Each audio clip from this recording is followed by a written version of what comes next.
Bueno, esperamos un minuto y comenzamos. Muchas gracias.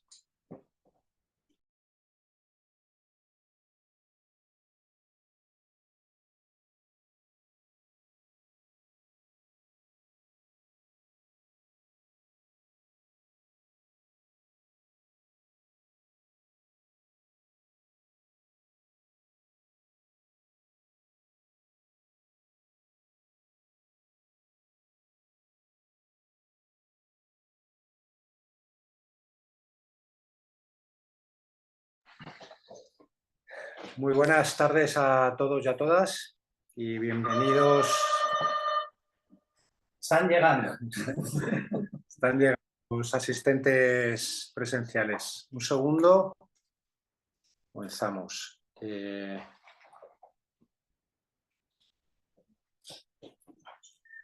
Vale. Bueno, vamos a comenzar mientras llegan los últimos invitados. Nada, como os decía, bienvenidos, bienvenidas a todos a este primer encuentro de esta serie, de este ciclo titulado El dolor en primera persona, que arrancamos hoy. Antes de nada, presentarme, porque seguramente que muchos de vosotros no me conocéis. Soy Félix Balbuena, soy licenciado en Ciencias de la Información. He trabajado durante más de 20 años en gabinetes de comunicación en el sector financiero, o sea que nada que ver con el mundillo. Pero me formé en Gestalt en la escuela madrileña ya por el 2015 y desde entonces pues no he dejado de estar involucrado con este mundillo. Y es más, hasta el año pasado que decidí abandonar el mundo corporativo y dedicarme 100% al oficio de escuchar. Y de la escucha, pues es de por la razón por la que estamos hoy aquí, y más concretamente la escucha del dolor. Así que yo creo que bueno, para hablar del dolor y de la escucha del dolor, se han organizado esta serie de encuentros.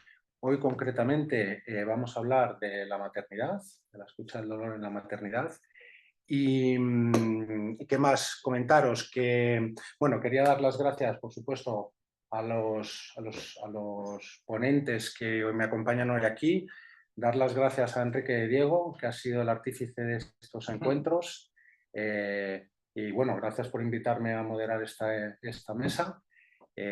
Para los que no conozcáis a Enrique, que dudo que haya alguien que no le conozca, seguro que sí. Bueno, Enrique es psicólogo clínico, terapeuta Gestalt, director del equipo de CIPAR, miembro docente de la Escuela Madrileña de Terapia Gestalt y miembro de honor de la Asociación Española de Terapia Gestalt, de la ETG. También está, bueno, ¿cómo estás? Bien, nervioso. Bueno. También está Gabriela Bianco. Ella es psicóloga sanitaria, especialista en psicotraumatología y pionera en España en la clínica y docencia de la psicología perinatal. ¿Cómo estás, Gabriela? Bien, nerviosilla también, así un poco todavía, mira, tengo que dejar sentar. Muy bien. En la mesa también está Berta Pérez, que es gestaltista, musicoterapeuta y docente, y especializada en el ámbito perinatal desde hace 17 años. ¿Qué tal, Berta? ¿Cómo estás? Pues igual que el resto. Ahí. Con la mezcla de ganas y Eso.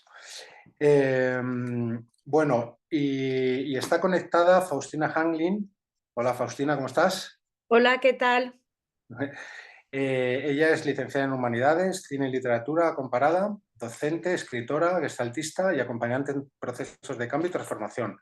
Autora de la novela El amor era esto, del cual hablaremos un poquito más tarde. Bueno, a todos vosotros muchísimas gracias. Dar las gracias también a todas las personas que están conectadas a través de Zoom. Estamos muy contentos porque ha sido un éxito de convocatoria, así que nada, muchas gracias. También dar las gracias a Belén y a Javier Castilla, que nos han ayudado a crear el blog y lanzar esta iniciativa. Y yo creo que por mi parte nada más.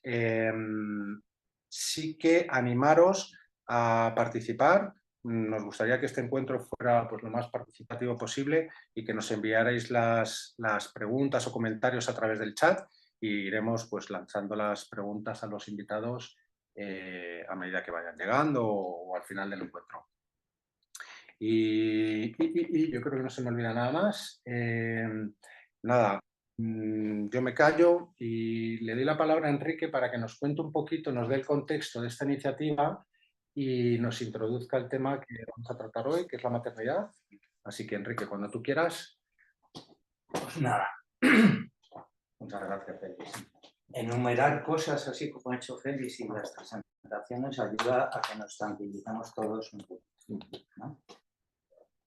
Pero también ayuda un poquito de silencio. Y como está llegando la gente poco a poco y tal, pues ayudará a que nos vayamos calmando.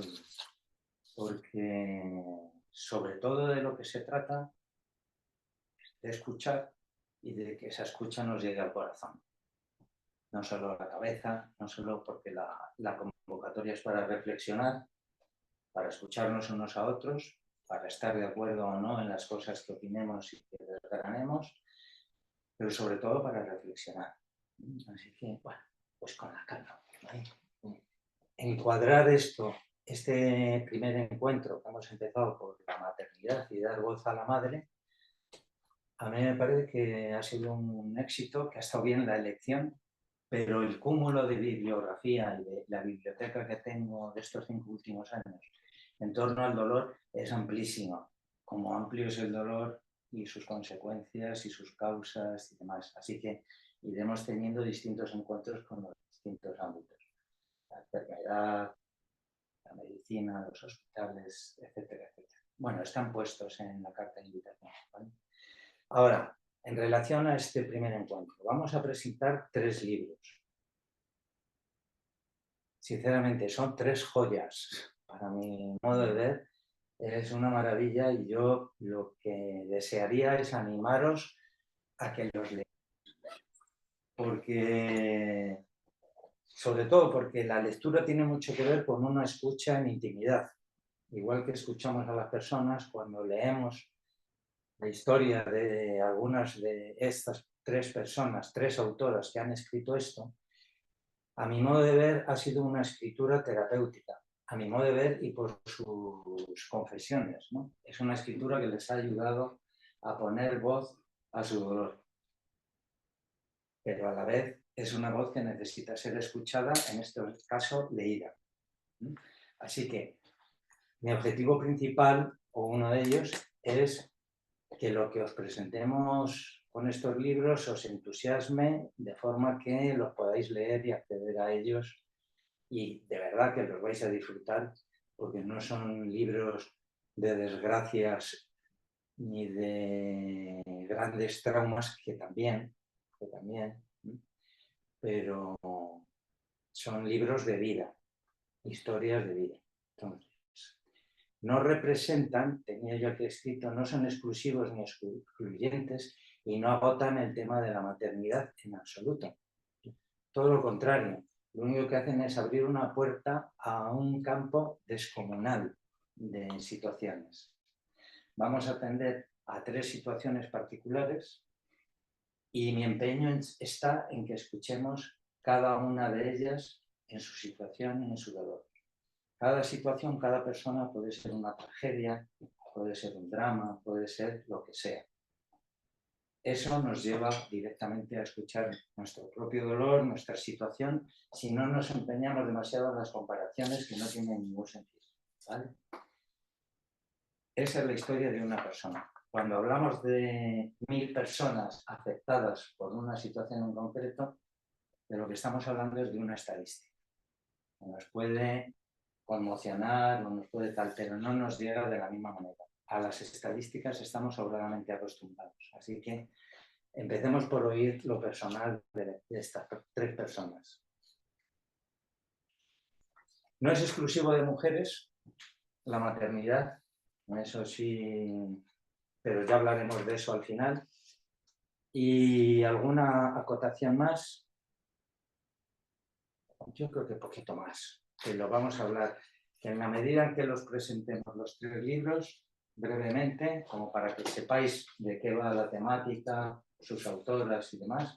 Después podemos abrir el debate con preguntas y entre nosotros de lo que se vaya abriendo, de lo que vayamos pensando, sintiendo, porque también la idea es que reflexionemos acerca del tema y que reflexionemos con opiniones a favor o en contra, lo que nos ayude a crecer y a reflexionar.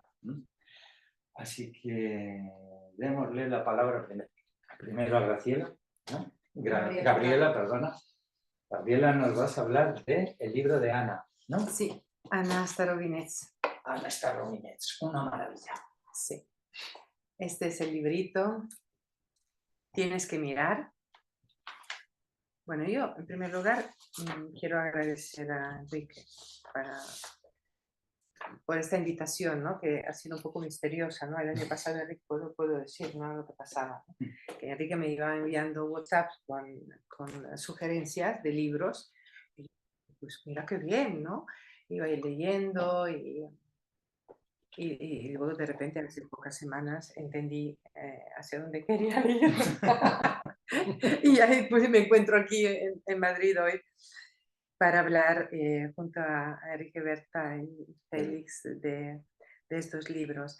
La verdad que el libro de Ana Starovinets, Tienes que mirar, a mí personalmente me ha tocado muy hondo. Se trata de una autora, contemporánea rusa bastante conocida, que en esta pequeña novela autobiográfica nos va contando, nos habla de humanidad y de falta de humanidad a la vez, ¿no? Y es casi increíble ver cómo finalmente ella sigue depositando esperanza en que el sistema sanitario deshumanizado pueda cambiar en su país de origen. Ana Starovinets nos habla de una gestación complicada, de una bebé que viene con un problema grave a nivel de riñón, con grandes dificultades de poder vivir una larga vida, una vida con salud. Y tampoco quiero ser demasiado spoiler, tengo que estar atenta, porque me rollo ya. Y bueno, finalmente parece ser que, como muchas veces pasa, ¿no? En torno a la semana 20 tenemos el segundo control, con ecografía que puede determinar alguna patología prenatal y no se le recomienda una interrupción de la gestación que ella termina no realizando en su país, sino en un hospital que yo conozco muy bien, además donde yo realicé mi PIR en la Charité de Berlín. Y por eso que me emociona, me emociona, porque justo en verano le escribí a Enrique, estoy aquí, estoy en la Charité de Berlín y ahora me voy a pasar al cementerio donde se entierran los bebés que los padres dejan al hospital para poder ser enterrados en una fosa común en un cementerio del barrio, donde se encuentra esta clínica universitaria enorme en el barrio de Moabit. Y fui, bueno, saqué una foto a esta fosa común acordándome, ¿no? de esta mujer y de sus peripecias.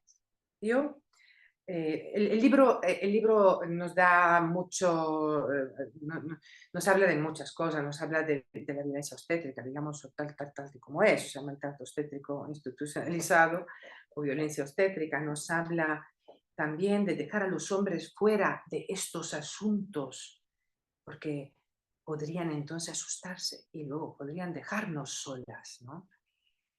Y nos habla de mirar, tienes que mirar, ¿no? Y esta frase, tienes que mirar, vuelve una y otra vez a lo largo del relato de Ana y se refiere a la recomendación de las matronas alemanas a esta mamá de despedirse de forma amorosa y digna también de su bebé que viene al mundo sin vida. Y es un tema que, bueno, yo empecé a formar las matronas en el 2010, creo, en el tema de atención al duelo perinatal en ámbito hospitalario. 2010, 2011, seminarios largos, era la época de la estrategia de atención al parto normal. Y claro, ¿no? En aquel momento, en España también, era casi inaudito pensar en mirar, ¿no? A mirar a estos bebés que vienen al mundo sin vida.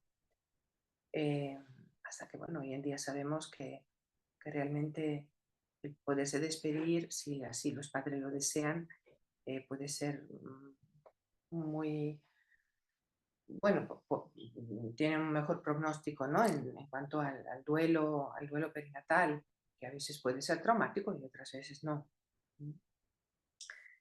Me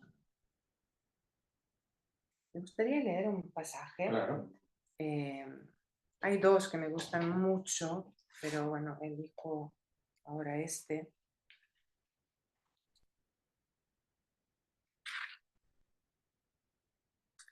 El profesor me introduce la sonda vaginal. Al cabo de un minuto entran en la consulta, acompañados por la enfermera, unas 15 personas con bata blancas, estudiantes de medicina y médicos jóvenes. Se disponen en fila, pegados a la pared y me observan en silencio. Y ahí sigo yo, tumbada, desnuda. Vuelvo a dividirme en dos.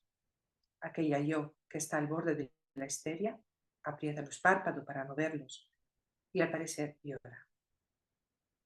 La otra, observadora y tranquila, piensa en lo peculiar que resulta el hecho de que toda la escena, tanto en lo relativo a las sensaciones como al entorno, parezca un fragmento de una pesadilla. Hay un tipo de pesadilla muy común en la que una, por ejemplo, sale a la pizarra sin bragas. Después el profesor extrae la sonda y vuelve a pasarla por el abdomen. Se trata de mostrar a los estudiantes aquello que se habían perdido. Observen qué cuadro más típico, dice el profesor Demidoff. Aquí están los quistes, ¿lo ven? Aquí están, quistes múltiples. El tamaño de riñón es 5 veces mayor de lo normal. Vejiga hipoplástica, miren qué interesante. Por ahora la cantidad de amniótico es normal, pero pronto será suficiente. Con esta clase de malformaciones los niños no sobreviven. No sobreviven. No sobreviven.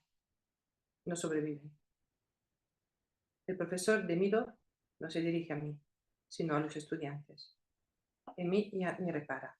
Yo no existo.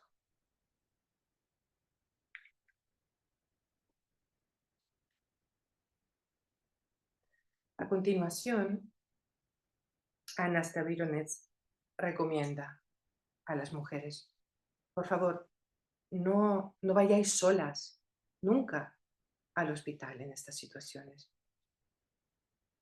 Podéis ir con vuestras parejas, vuestra madre, vuestra hermana, vuestra vecina, la amiga, el primo de vuestra cuñada, pero no vayáis solas, nunca. Y esto me recordó, Berta, yo creo que a lo mejor tú también te acordarás, allá por 2007, 2008, yo era socia de la Asociación de Partos Nuestro en aquel momento, muy activa.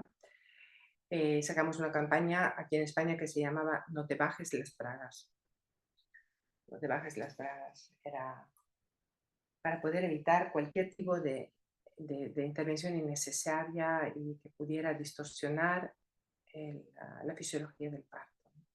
Pero claro, no es sencillo no bajarse las bragas cuando tenemos que ir al hospital para parir un bebé muerto y encontrarse ahí en soledad.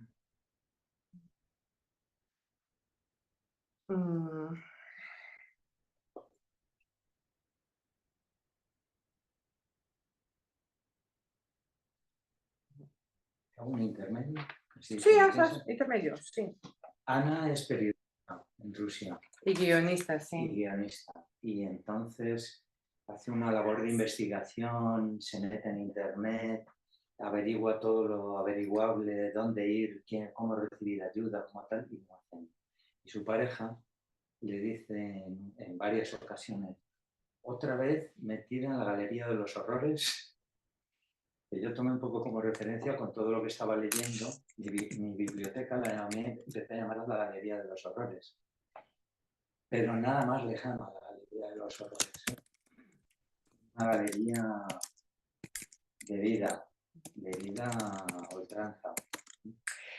Y luego lo interesante, al ser ella periodista y guionista, o sea, la valentía de Anna Starobinets, perdón, porque ella no modifica nombres, ni apellidos, ni nombres de lugares, o sea, auténtico total, o sea, y esto provocó en Rusia un gran revuelo, pues estuvo a punto de no poder publicar la novela. Pues. Y luego habla de los psicólogos también, y de las psicólogas, ¿no? Y de cómo, de la inexistencia, ¿no? También de las psicólogas y de los psicólogos, o de aquellas psicólogas y psicólogos que simplemente no escuchan, no escuchamos, y que en este afán de querer quitar la ansiedad del otro y este dolor atroz que atraviesa esta mujer y muchas mujeres en esta situación, vamos proponiendo técnicas milagrosas que luego hacen que la persona se retraumaticen y no vuelva a la consulta. Como por ejemplo pasa con Ana una vez que vuelve a Rusia después de la interrupción de la gestación de su hija.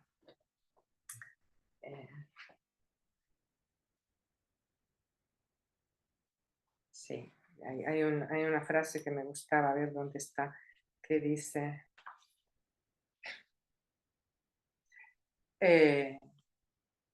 habla de nuestra relación con Dios después de la pérdida. Dice, además de Dios, aparece constantemente otro personaje, el psicólogo. Pero ni el psicólogo ni los médicos tienen derecho a someter a ningún tipo de presión moral a la mujer y a su familia, ni a dirigirlos de alguna manera hacia una u otra decisión, le dicen en Alemania a ella. O sea, entonces ya empieza a ver también este trato y acercamiento tan distinto, ¿no? Entre su país de origen y en este caso Berlín, donde decide luego interrumpir la gestación. Bueno, apasionante, escrito de una manera veraz, cruda y también con cierto humor. Sí, Sí. se puede. Sí. Y bueno, yo pues lo recomiendo. No quiero decir mucho más porque si no, no. Entonces, tal vez, casi nos presentas a Faustina. Ah, pues sí. Os presento a Faustina. A Faustina Hanglin. Faustina, espero no llorar. Me voy a... Bueno, a Faustina Hanglin yo justamente la conozco 17 años, creo, ¿no? Tiene Ivo. No voy mal, si no recuerdo mal. Nos conocimos también en el ámbito del activismo por un parto respetado, un nacimiento digno. Y hace 10 años, Faustina me llama una tarde y me dice, Gabriela, ha nacido Joy, la están llevando en helicóptero a Mallorca, a la UCI natal. Yo todavía no puedo, porque estoy recién operada. Y el día siguiente se estaba sentada en mi terraza, Faust. Y todavía no te capacitabas muy bien cómo había pasado todo esto, ¿no? Y los próximos 3 años ya nos vimos de forma regular, porque yo venía a los controles de neuropediatría a Palma. Y Faustina y Joy nos han dado unas grandes lecciones a mi familia y a mí, aunque tú a lo mejor no lo recuerdes porque tenías cosas mucho más importantes a las cuales pensar, Faustina. Y Y bueno, y cuando salió esta novela y llegó a mis manos, yo aquí he llorado, eh, me he reído también. eh, y te he admirado mucho, Faustina, y sigo admirándote mucho por esta capacidad que tienes de poner en palabra y con esta palabra y con esta pluma que tienes y transformar el sufrimiento en crecimiento. Yo recuerdo, voy a hacer una confesión más y ya no más. Una cosa, claro, estaba yo sentada en la terraza con Faustina cada día, cada tarde, y yo no quería decirle, Faustina, no sé, a lo mejor podrías hablar también con algún terapeuta, porque veía que no era el momento para nada. Y pues Faustina es terapeuta Gestalt y esto me hace sentir muy orgullosa y muy contenta hoy en día. Estás haciendo además un trabajo precioso con los terapeutas a través de la palabra escrita. Y esta novela para mí es ese resultado, ¿no?, de todo este recorrido de maternidad dura, dolorosa, traumática también, pero que trae luz, ¿no? Como la protagonista, una de las dos protagonistas de la novela, trae luz, trae mucha luz a la vida de Bruna, de la mamá de Bruna. Bruna se transforma a lo largo de estos primeros años de Joy. Y esto para mí lo plasmas de una manera magistral y que me toca totalmente, me toca el corazón, me toca la piel. Yo os recomiendo muchísimo leerla. Hay, bueno, aquí también me gustaría, y luego ya te dejo la palabra, Faustina, para que hables tú de tu libro. Bueno, hay dos partes que me gustan mucho en cuanto al tema del dolor. Te pregunto a ti, Faustina, ¿cuál prefieres que lea? ¿La del doctor o la de la compulsión? Te lo pregunto a ti. La que para ti evoca más o describe con más profundidad el dolor, ¿no?, en este momento. Yo creo que la del doctor. Vale. ¿Qué me pasa, doctor? El médico levanta la mirada de mi ficha de paciente, aburrido. Depresión, un duelo mal llevado. Tiene usted la típica depresión postparto, complicada por la situación de salud de su hija. Necesita descansar. Tómese esta pastilla 2 veces al día. Si ve que decae el ánimo, 3. El doctor me da carpetazo, con aire distraído. Salgo de la consulta con cara de homicidio. No estoy cerca de la piscina, sino en una calle de acera maltrechas por la desidia municipal. Camino a pasos desabridos. ¿Qué te pasa, Bruna?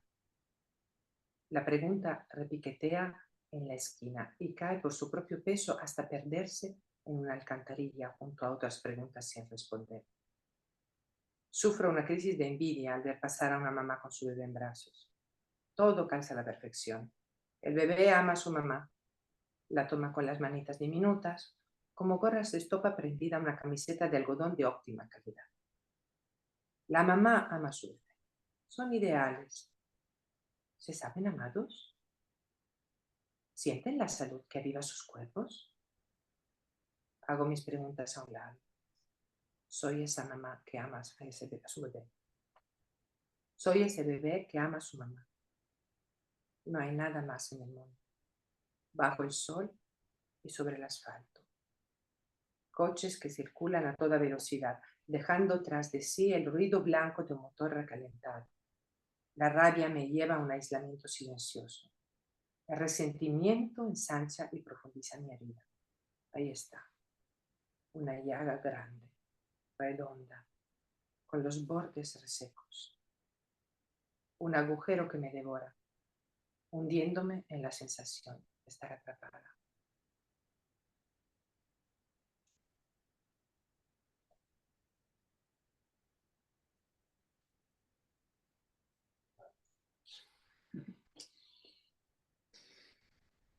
¿Cuento algo? Claro. Claro. Claro que sí. Bueno, y quizá me parece importante mencionar que, como decía Gabriela, bueno, gracias por invitarme a compartir algo del proceso. Como decía Gabriela, yo cuando nació Joy, que vino con vueltas de cordón y las vueltas de cordón trajeron una lesión cerebral muy importante. Es una niña, es una gran dependiente, es una niña con una discapacidad de un 83%. Es decir, que es una pérdida que se prolonga en el tiempo. Joy está muy bien, pero sigue evolucionando con esa diversidad tan importante. Bueno, cuando nació Joy, y yo tuve la suerte de conocer a Gabriela y caer en su terraza, es verdad que tardé mucho tiempo en dejar que alguien me tocara. Claro, una de las cosas que pasan en una situación así es que hay mucho impacto hospitalario, hay mucho impacto con los médicos, con psicólogos de bata blanca, digamos, con administrativos, gente que no tiene especialmente una escucha entrenada. Yo había hecho algo de Gestalt, no mucho, y bueno, simplemente huía de todo aquel que me quisiera ayudar, realmente. Iba con mi bebé lesionado en brazos los primeros 6 o 7 meses, no me tocó nadie a nivel emocional.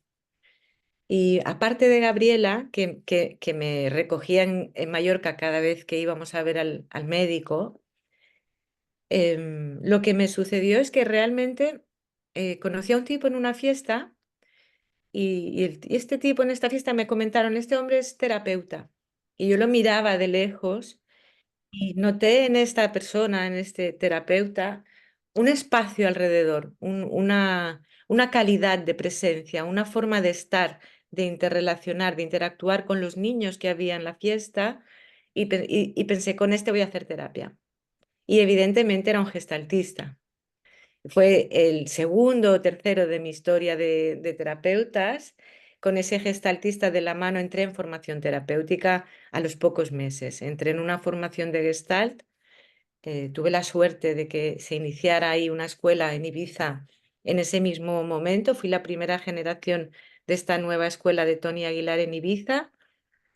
¿Y por qué cuento esto? Porque realmente lo que yo sentí es como un permiso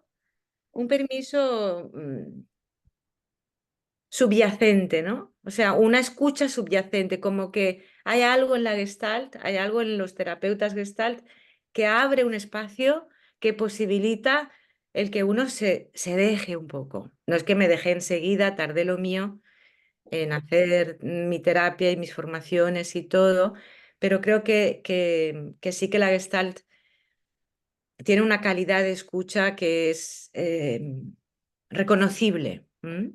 Por lo menos yo la reconocí y ahí me he quedado con... ¿Qué más querría decir? Otra cosa en relación al proceso terapéutico de Gestalt y es que ese mismo terapeuta fue quien me invitó a escribir. Yo soy letra herida, desde chica escribo, pero no tenía ni ganas de escribir sobre lo que me estaba pasando porque mordía con las manos, o sea, no me encontraba como para escribir. Y él me invitó a escribir. Me dijo, empieza una biografía emocional sobre esta historia, sobre esto mismo que te está pasando. Fue empezar a escribir y no poder parar y ya se convirtió en una especie de desembocadura abierta. Empecé a escribir todos los días, a tener una excusa para salir de casa 2 o 3 horas y dejar en casa lo que estuviera pasando. Y el texto fue creciendo, fui volcando primero el cotidiano de lo que estaba viviendo, mis emociones, y fue digamos, mezclándose con mi vuelo imaginario, con mi fantasía, que es algo que yo no puedo evitar. y acabé teniendo un manuscrito que no tenía una forma bien definida, era entre un diario personal, un grito de dolor y una poesía y un cuento erótico, o sea, era una mezcla. Y una vez teniendo ese manuscrito, que era esa mezcla, pero que era muy, muy auténtica, porque había sido un registro a bocajarro, a bocajarro, una tabla de salvación tal cual. Es decir, me sacaba de casa y sacaba el grito en la mesa del bar donde estaba escribiendo con mi ordenador en el papel, tal cual.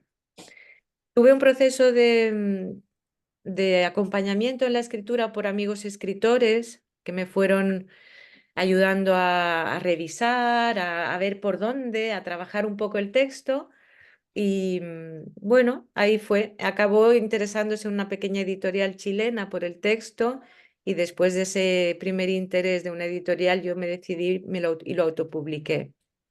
Y empecé a trabajar con el texto. En realidad después me di cuenta de que el texto podía tener, digamos, podía ser un enlace hacia la población que está afectada por la discapacidad infantil y que no tiene demasiado relato, porque no hay, por lo menos yo no encontré demasiado relato sobre qué es lo que nos pasa, qué es lo que nos duele y cómo nos duele. El libro creo que en este sentido es a la vez un testimonio sobre eso, cómo nos duele y qué nos duele, y a la vez un recorrido digamos, los vericuetos terapéuticos, sociales. Hay una salida al mundo después de esa caída en el dolor y hay una pequeña transformación, como que ya empieza. Escuchándote hablar también, Gabriela, me venía a decir que has mencionado esto, que tenías la sensación de que yo estaba en la terraza de tu casa y que bien parecía que no sabía dónde estaba, ¿no? Cómo había llegado hasta ahí. Y es curioso que hayas dicho esto porque justamente ayer por la tarde me volví a hacer la misma pregunta. ¿Cómo hemos llegado hasta aquí? Joy tiene 11 años, hemos tenido que mudarnos a Valencia porque donde estábamos no había manera de atenderla. Hemos cambiado mucho todos. Ha tenido un impacto importantísimo tanto en mí como madre, como en su hermano y en su padre, a nivel de salud, a nivel de prioridades, de espacios vitales. El impacto ha sido, digamos, hablo de un impacto que tiene muchos colores, tiene consecuencias positivas también. Pero todavía hoy entiendo que estoy en un proceso de duelo progresivo, de aceptación progresiva, de que la aventura de alguna manera continúa y que todavía no sé bien cómo he llegado hasta aquí, empujada por esta maternidad. Bueno, creo que esto es suficiente, no quiero exagerar. No sé si hay algo que os apetece que cuente, pero por aquí. Lo abrimos luego en el debate con las preguntas que ellos quieran, pero sí te voy a apuntar una cosa, ¿vale? Vale. Porque un poco por hacer, ¿cómo se dice? Alentar a la lectura, animaros a que leáis el libro de Faustina. Faustina me manda el libro, me lo mandó por correo, cuando todo esto ya estaba en marcha, y yo le contesté, ahora lo que necesito es encontrar tiempo, porque no veo de dónde voy a sacar el tiempo para leer. Y ese es uno de los milagros de la lectura y de la buena escritura, ¿eh? Que de repente yo recibo el libro y como esas frases maravillosas que hay estudios sobre la primera frase de un gran libro, ¿no? Abro el libro y dice, la proscrita que dé un paso al frente. Y Faustina da unas cuantas páginas al frente. Pero a partir de ese momento yo quedo secuestrado por el libro y sencillamente el tiempo que no tenía aparece, como suele suceder con las buenas lecturas, que de repente no tienes tiempo para leer, pero cuando un libro te secuestra, Es fascinante, Faustina, es fascinante el libro que escribes, la verdad. Es erótico, es divertido, es alegre, es triste, es trágico, es brutal y es una maravilla leerlo, porque es una montaña rusa de vida, inconcebible. Entonces, para animar a la lectura, que leemos poco, que estamos comentando que leemos poco, ¿no? El tiempo aparece, es mágico, de repente surge, de repente alguien te lo trae, te lo regala. Así que muchas gracias, Faustina. Quizá, Enrique, mencionar ahora que estamos hablando del amor era esto, que este libro estaba publicado por Ediciones Europa. Justo hace un mes aproximadamente terminé mi contrato y no estoy escribiendo otra novela en este momento, así que no tengo esa prioridad de encontrar edición para El amor era esto, pero yo tengo una caja de libros en casa, así que voy a poner en el chat mi email. Por si alguien quiere leer el libro, me puede escribir directamente y yo se lo mando. Qué bueno, Genial. qué bueno. ¿Suficiente por ahora, Faustina? Sí. Pues Berta. Gracias. Berta nos va a hablar de otra maravilla, escrita por Mar García Puig, Historia de los vertebrados. Sí, además lo que decías, Faustina, de esto que has dicho de soy letra herida, creo que Mar García Puig lo podría suscribir. Y esto que has dicho también de la búsqueda del relato, de construir un relato que no hay, creo que también podría suscribirlo ella. He estado brujuleando, además de leer el libro, me he metido en internet, he visto entrevistas de ella. Me parece importante poner en contexto también cómo escribe esto, cómo llega ella a esto. Esto del tiempo que me ha dado incluso para releer a Ana Karenina, que cuando me propusiste participar en esto, recordé que Ana Karenina me parecía muy interesante desde el punto de vista de la maternidad. Bueno, tiempos mágicos. Pero yendo a la historia de los vertebrados, hay datos que me parece que son importantes para encuadrar su historia. Uno es que ella estudió filología inglesa, otro es que es editora de profesión y otro que ha estado en política 8 años, porque me parece que de alguna manera son los pilares que sostienen su historia. Ella, el día que nacen sus mellizos, es elegida diputada por Barcelona. Ella dice en el libro que mientras el país cuenta escaños, ella cuenta contracciones. Y en ese mismo momento da la cara en fase aguda un trastorno de ansiedad con pensamientos obsesivos hipocondríacos. En una entrevista, ella rescata así muy por encima, pero cuenta, y me parece importante, que ya había antecedentes previos. Muchas veces se asocian al parto cosas, se asocia al parto a patología, ¿no? Y como decías tú antes, igual luego podemos dedicarle un rato, no siempre va asociado. En su caso hay antecedentes, pero como ella dice, la de la guadaña se instala y no hay manera de sacarla de ahí. Ella empieza a conectar con un miedo terrible a morir, no se lo puede permitir, tiene dos bebés de los que cuidar y ahora no le viene bien morirse ni enfermar. Y esto le genera muchísima angustia. Y al mismo tiempo que la vive hacia sí misma, la vive hacia sus bebés. Entonces cuenta escenas terroríficas a mitad de la noche, alumbrando a los bebés con la linterna del móvil, viendo manchas que no existen, una historia muy angustiosa. Y al mismo tiempo se encuentra con la dificultad de no poder nombrar lo que le pasa, ¿no? Que esto sabemos que es frecuente en este tipo de... Y en esa búsqueda de relatos, ella como filóloga encuentra referentes en la tragedia griega y empieza a encontrar que en la tragedia griega hay madres que enloquecen. Ella en las entrevistas dice también que quiere reapropiarse de la locura, ¿no? De ese término tan estigmatizado, darle una identidad literaria y desde ahí colocarlo en otro lugar. Entonces empieza a poder identificarse y a poder hacer relato a partir de estas madres griegas que han enloquecido o a las que se les achaca locura, ¿no? Que a veces no siempre es lo mismo. Y no contenta con esto, se pone a investigar en los historiales clínicos de Bedlam, el psiquiátrico de Londres. Y en las entrevistas cuenta que parece que hubo una epidemia en el siglo XIX, porque aquello estaba lleno de madres con locura puerperal. Empieza a leer, empieza a bucear en estas historias y en algunos casos hay síntomas muy claros, pero en otros, por ejemplo, cuenta la historia de una mujer que después del tercer parto vuelve a trabajar al campo y no rinde igual. Y esto es motivo para ingresarla y no sale de Bedlam en 33 años. Con electroshocks, con tensiones físicas. Entonces, bueno, a partir de todos estos relatos ella va pudiendo construir el suyo y por el camino se encuentra con su propio historial y descubre que su psiquiatra es una gran escritora y le parece muy literario su historia clínica también.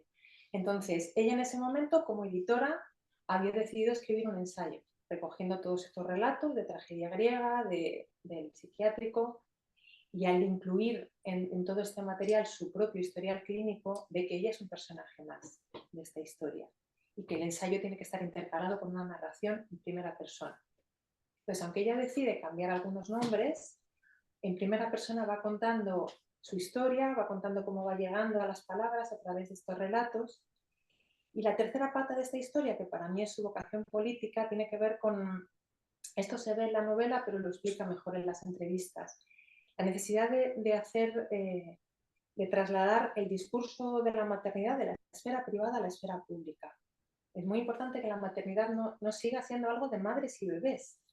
Todas las personas tenemos una biografía perinatal en nuestra historia, ¿no? Y sin embargo, parece un tema como minoritario. Entonces ella, desde su posición política, también lo reivindica, cuenta cómo viaja de Barcelona a Madrid, cómo le toca regular el tema de los permisos intransferibles de maternidad y paternidad, cómo, esto lo cuentan en la entrevista también, mientras en los lugares en los que se legisla no haya una conciencia de la importancia de esta etapa, nunca vamos a poder regular, ¿no? Y tener en cuenta lo estructural que hay detrás de todo esto. Y en medio de todo este viaje, va andando con profesionales también, pues como decía Gabriela, ¿no? También ella, unos escuchan mejor, otros escuchan peor, y en el libro cuenta la historia de un terapeuta con el que se vincula, un hombre que la acompaña, que la escucha y que le propone la rendición como salida ante la muerte, ante la enfermedad y ante la vida. Rendirse es una salida más que legítima. Y luego como musicoterapeuta me gustaría rescatar una sesión muy bonita en la que le dice algo así como que hay que meter humor, ¿no? Que ya está viendo tanta tragedia griega que eso no le ayuda. Y le compone un par de frases de una rumba en la que le dice algo así como si no vamos a morir igual, ¿no? Hay un poco de alegría. Y ella se lleva esta rumba como mantra, la acompaña en varios viajes de Barcelona a Madrid. Su hermana también le pasa una canción, una versión de Franco Battiato de la canción La Pura, que también la ayuda. Y de esta manera ella va encontrando apoyos con sus recursos personales, con los profesionales que la acompañan. Y para terminar y no enrollarme mucho, que puedo estar mucho rato hablando de esto, ella ahora cuenta que está bien, que ha conseguido aceptar que la ansiedad es una compañera de vida, que tiene que aprender a convivir con ella, que va teniendo recursos para poder manejarla. Sus hijos ya tienen 8 años, también están bien. Y me parece que tiene mucho mérito la construcción tan completa que ha hecho de la historia y el alcance que ha tenido. Va por la 5ª edición en castellano, la 2ª en catalán. Y me sorprendió mucho que Juan José Millas, por ejemplo, en la cadena SER, lo ha considerado el libro del año. Y que un libro de maternidad escrito por una madre se ha nombrado como el libro del año, me parece que tiene mucho mérito. Esa fue la fuente por la que yo me compré el libro. Por Millas. Escuchando a Millas, dije, increíble, me lo leo. Porque además de todo, es que tiene una cantidad de cosas de mitología. La historia de los leones del Congreso. 1000 referencias a Leonardo da Vinci, a Séneca, a filósofos. Es filóloga, es de una riqueza el libro brutal, brutal. Pero bueno, te interrumpo y le contesto una pregunta a Mar, porque al terminar, hacia el final del libro, dice, poco a poco yo también voy encontrando en el desenfreno lírico algo de consuelo y de rumbo. Pero me pregunto, ¿a quién le importarán las lágrimas de una madre en un mundo que se ha acostumbrado tanto a ellas, que las considera redundantes? Pues Mar, me interesa a mí y creo que nos interesa a todos. Y me parece importante que se sienta escuchada y leída, porque es una joya. Y a propósito de frases, lo que decías antes, de frases de apertura, ¿no? Ella empieza con El 20 de diciembre de 2015 me convertí en madre y enloquecí. Punto. También. Y que es que hay que considerar que ese proceso de locura, el mismo día del nacimiento de mis hijos, me convertí en diputada del Congreso. Es decir, escribe una diputada del Congreso con un coraje y una valentía de manifestar su propia locura, que es alucinante, alucinante, ¿verdad? Además, muy valiente. Y un denominador común de las tres historias que habéis contado, que yo estoy como súper enganchado, es la necesidad de hablar y de que estas personas hablen y sean escuchadas, ¿no? Hablabas tú, ¿no? En el caso de Mar, la vinculación con el terapeuta, en el caso de Faustina, en el caso de Ana Storybats, cómo ¿no? La importancia de ser escuchadas y de contar su historia, ¿no? Que yo creo que ahí es fundamental los profesionales, ¿no? Que estén ahí para atender este tipo de casos, ¿no? Y este tipo de dolor. ¿Qué opináis? Queda mucho trabajo por hacer. Mucho trabajo por hacer, o sea, empezando por el hecho de que en los tres libros, ¿no? Que luego son historias íntimas y a la vez son historias de muchas mujeres, ¿no? Los psicólogos perinatales no estamos especialmente representados en la institución, en primer lugar, y muy desconocida es también todavía la psicología en torno a la gestación, al nacimiento, al parto, al periodo del primer año de vida, ¿no? Que tan importante es, y hoy en día lo sabemos por las investigaciones también de estas últimas décadas. Es algo relativamente nuevo, un poco bebé la psicología perinatal, ¿no? Así que escuchar este dolor, bueno, a veces se infravalora un poco, ¿no? Este dolor, ¿no? Como le dicen también a Ana Starobinets, bueno, no te duelas tanto, ya eres joven, ya tendrás otro hijo, no pasa nada. Y esto es lo que muchas mujeres todavía hoy en día escuchan en los hospitales después de una pérdida espontánea o de una interrupción por motivos médicos, por ejemplo, y ya ni hablar de las interrupciones por decisión propia, donde estamos viendo cada vez más, no solamente poca escucha, sino realmente mucha humillación. Bueno, si recordáis, yo cuando propuse la revista, que fue a través de un audio que luego salió en las jornadas, en mi voz, que se lo mandé a Bernard como para que él hiciera la propuesta de esta revista y demás, y me puso el propio audio que yo le mandé, estaba con una conjuntivitis vírica en casa, no podía asistir a Bilbao a las jornadas, y él puso el este. Entonces yo decía, uno de los temas que más me interesa también es la conexión entre psicología y medicina, y hospital, y enfermería, y sanitarios. Porque no solo faltan psicólogos en el ámbito perinatal, es que faltan todo. Y no solo es psicólogos especialistas, es que haya un mínimo de psicología básica a la hora del tratamiento, porque si no, ya no se trata, eso, por no manosear la palabra de maltrato, que lo es, pero es que es un tratamiento malo, es un tratamiento despersonalizado en la mayoría de los casos, ¿no? Se dan los casos de maternidad, pero cuando yo he leído los temas de cáncer, el de Raquel, otra catalana que tiene cáncer a los 27 años, describe la misma escena hospitalaria que tú has dicho. Un médico se presenta con 10 residentes en torno a su cama, con 27 años, y dice, ¿qué tenemos aquí? Y el más listo de la clase levanta el dedo y contesta un aneurisma, no sé qué, no sé cuánto. Y Raquel se pregunta, ¿cómo que un aneurisma? Me llamo Raquel, tengo un novio, mi padre y mi madre están ahí afuera, tengo una vida.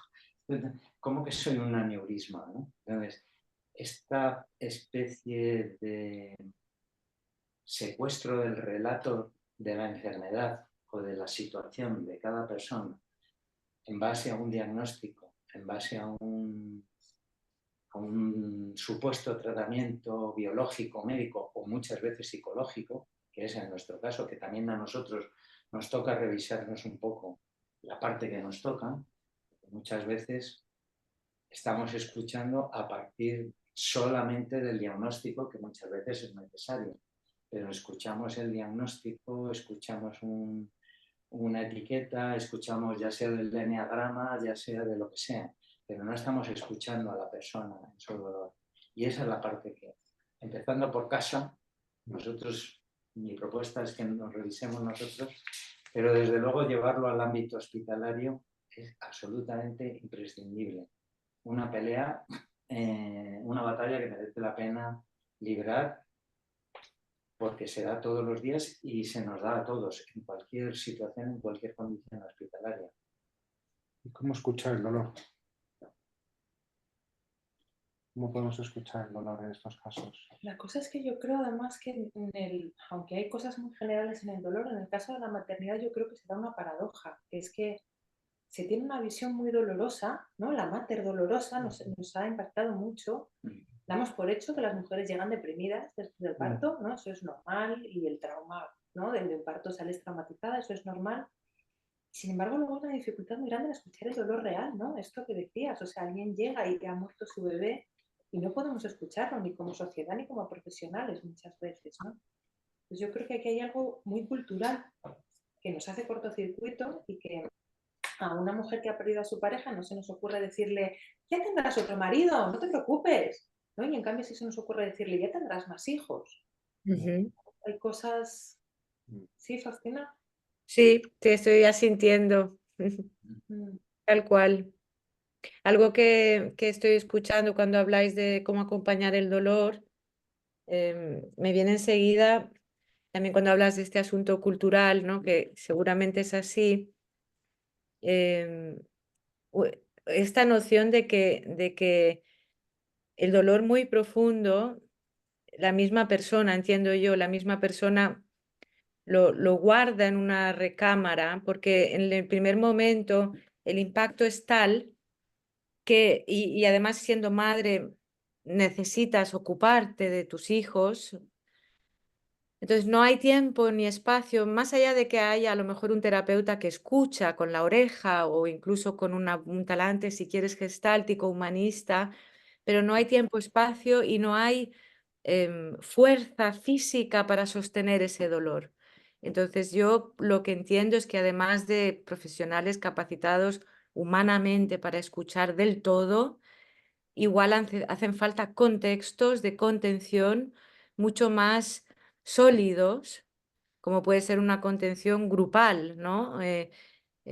Por poner un ejemplo, mi proceso, digamos, de apertura al dolor del parto tardó por lo menos en llegar, digamos, poder expresar el dolor del parto, el dolor crudo del parto, tardé por lo menos 6 años. Y en el momento, y pasé por 2 formaciones para poder llegar a esa expresión, que era una expresión de llanto roto, no había palabra para expresar, no había libro ninguno, era puro llanto, era puro terror, horror. Yo lo único que decía cuando emergió ese dolor es el parto, y habían pasado prácticamente 6 o 7 años.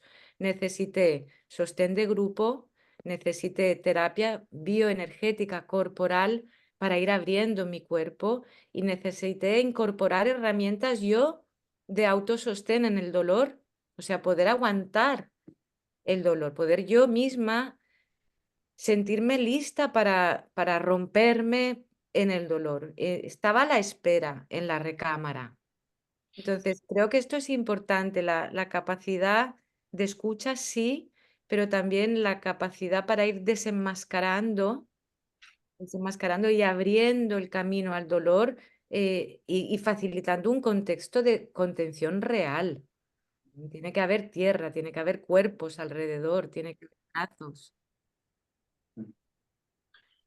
Y a mí se me ocurre puntualizar otra cosa, porque decía al principio, las 3 historias las 3 situaciones que estamos leyendo o que estamos presentando, son 3 situaciones poquito extremas, podríamos decir, en el sentido de lo que habitualmente sucede. No es esto lo que habitualmente sucede. Sin embargo, a mí me parece súper importante verlo porque, a ver qué opináis vosotras, esto que con cierta alegría se ha llamado la depresión postparto, como, bueno, ya se sabe, hay un tipo de depresión, ¿no? Pero en estos relatos, si uno lo aprecia en sus vivencias de pequeñas situaciones que no son comparables, es también muy trágico, porque a una mujer que tiene un bebé y que todo ha salido bien, y que el bebé está sano, ella está sana, la familia está feliz, el marido está feliz, no se le consiente la menor atisbo de tristeza. Es muy difícil escucharle que pueda, en una situación semejante, tener un punto de tristeza, cuando todos entendemos que eso es un movimiento absolutamente orgánico y natural, como una fase.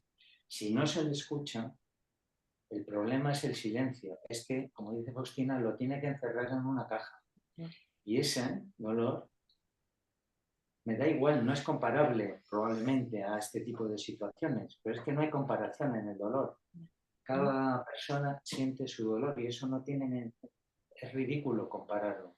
A cada uno nos duele lo nuestro y ese tipo de situaciones luego tienen una consecuencia muy posterior, ¿no? De no haber sido escuchadas. Entonces, vale, son situaciones complicadas, pero en estas situaciones tenemos un microscopio para ver muchas realidades que no son tan crudas y son tan importantes como ellas. Parece que incomoda mucho escuchar el dolor de una madre recién parida, ¿no? De una mujer que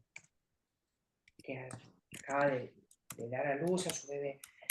Si el bebé ha muerto, aún más, ¿no? Inmediatamente se la medica.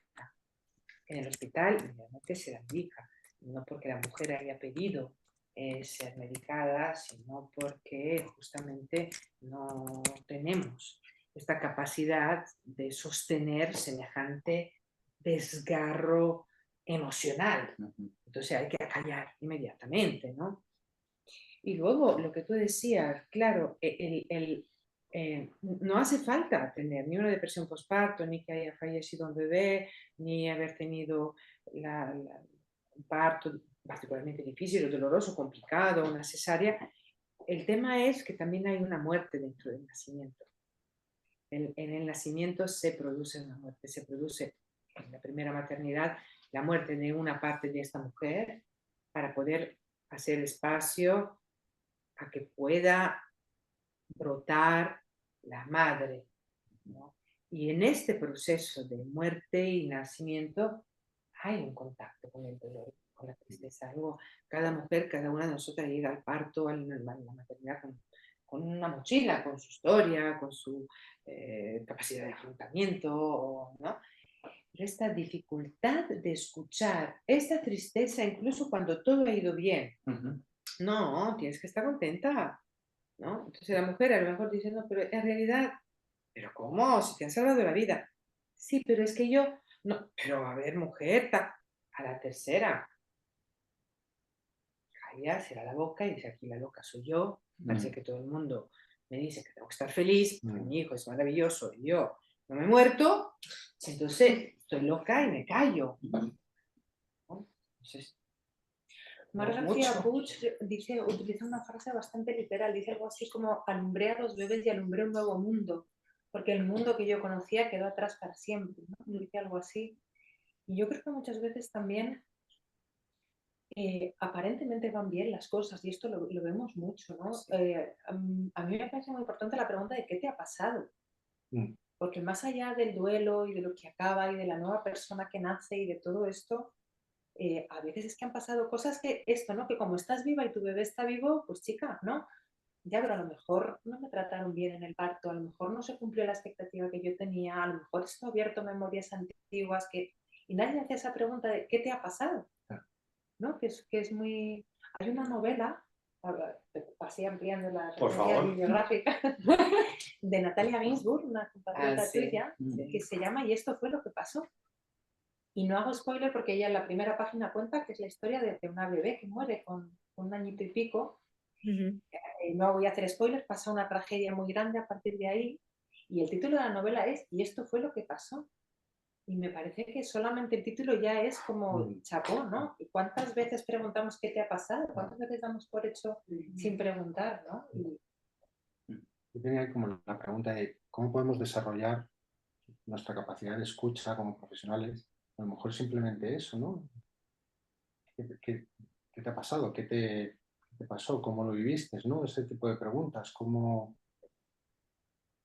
¿Qué necesidades hay? Yo creo, en la autocrítica que puedo hacer mía y que veo a otras personas a las que superviso, terapeutas, yo creo ver en mí ese tipo de susto, de miedo, de dificultad que me lleva muy inmediatamente, muy culturalmente a plantear una solución, a plantear una respuesta, a plantear qué hacemos con esto, cómo lo resolvemos, en lugar de callar y escuchar lo que ha pasado, ¿no? Como que muy probablemente en muchos casos hay cosas que se pueden hacer, hay bioenergética, hay trabajo corporal, hay 100.000 cosas que se pueden hacer para aliviar la situación, pero que en primera instancia no tapemos el dolor con una solución, a mí me parece fundamental.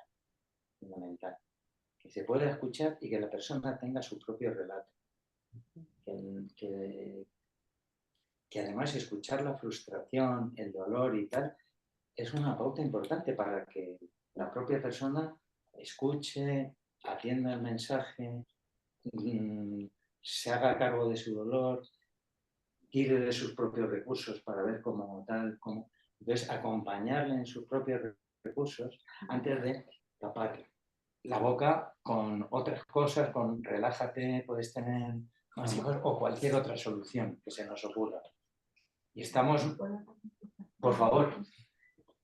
Que es al hilo de lo que tú dices, al hilo de lo que ha dicho Berta. Espera, si quieres acércate un poco porque a lo mejor los que están en... Tengo un tono alto, seguro que se oye. Es al hilo de lo que está diciendo tú, de lo que ha dicho Berta, ¿no? Y a veces, en una situación así, cuando preguntas qué pasó, la persona es lo que decís, no tiene ni siquiera relato, narrativa para contarte lo que pasó, porque es un colapso a nivel interno. Y cuando una persona vive una situación tan traumática, está tan colapsada, que no te puede explicar qué pasó. Entonces, te puede decir que a lo mejor está perdida, que a lo mejor lo que está expresando es el cuerpo, es el síntoma. Pero lo que llega es que no sabe expresar lo que pasó, pero que está totalmente bloqueada. Entonces hay que escuchar desde otro lugar. Cuando se escucha el dolor, hay que escuchar el cuerpo, hay que escuchar la emoción y a veces no hay que escuchar la palabra. Por eso lo que estáis hablando de cuando ya se ha podido escuchar eso, es cuando realmente se puede poner palabra. Cuando la persona ya puede poner palabra, ya puede expresar con palabra, algo ya transitado. Pero más allá de qué pasó es qué sentiste, yo diría, ¿no? Porque eso sí se puede explicar. Pues me sentí perdida, me sentí sola, me sentí desamparada, ¿no?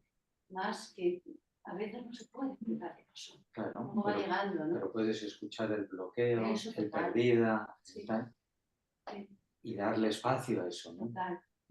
Creo que desde ¿qué ahí pasó? viene- Yo lo planteo también como un encuadre, como la antítesis de la normalización, ¿no? De dar por hecho que es que las madres lloran, ¿no? O que las madres están tristes, cuando a lo mejor ha pasado algo y está encubierto porque no hay relato o porque el entorno no escucha, entonces luego se puede escuchar desde muchos lados y claro que sí, el relato a veces llega mucho después, pero hay algo como de actitud en ese que ha pasado, como de otra mirada, ¿no? De esto no es normal. Las madres no lloran, ¿no? Que yo creo que esto lo tenemos muy, muy grabado a fuego. Las madres son muy sufrientes y muy resignadas y muy, ¿no? Y una manera de salir de ahí. ¿no? Las mujeres no lloran, las madres no lloran, ¿no? Esta cosa sufriente que sí que os escucho y digo, claro, yo no he sido madre, pero por otro asunto, precisamente también del dolor y del dolor traumático, ¿no? Pero sí que siento que es un dolor que en la medida que puedes ir expresando, ¿no? En situaciones tan traumáticas, que también las hay en pequeñas escenas, como dice Enrique, ¿no? Y que también hay pequeñas escenas que, verdad, que tenemos que escucharlas. Hay muchos dolores, grandes y pequeños. A mí me gustaría como pensar un poco en los cambios generacionales, porque yo creo que está habiendo un cambio muy grande. De hecho, que cuando estoy en la década de los 40, pero las de los 30, ya no quieren ser madres. Tienen muy claro que ser madre no es moco de pavo. Me gustaría pues un poco que estás como vas viendo esos cambios, porque para hablando de cosas de hace 15 años atrás, yo siento que ya no es lo mismo una madre de 30 tal cual hoy. O eso es mi pregunta, si van viendo cambios generacionales o no. Yo creo que está más explicitado. Yo en los discursos, ya escucho mucho el lado B de la maternidad. Ya hay muchos libros al lado B. No que el sistema médico lo pueda llegar, eso no. Pero sí, en un cotidiano entre mujeres y madres, ninguna se calla y a ninguna le parece. Eso veo generacionalmente. Ahora hay muchas madres que dicen, no, tener un hijo, como que se sabe que no es algo solo grato.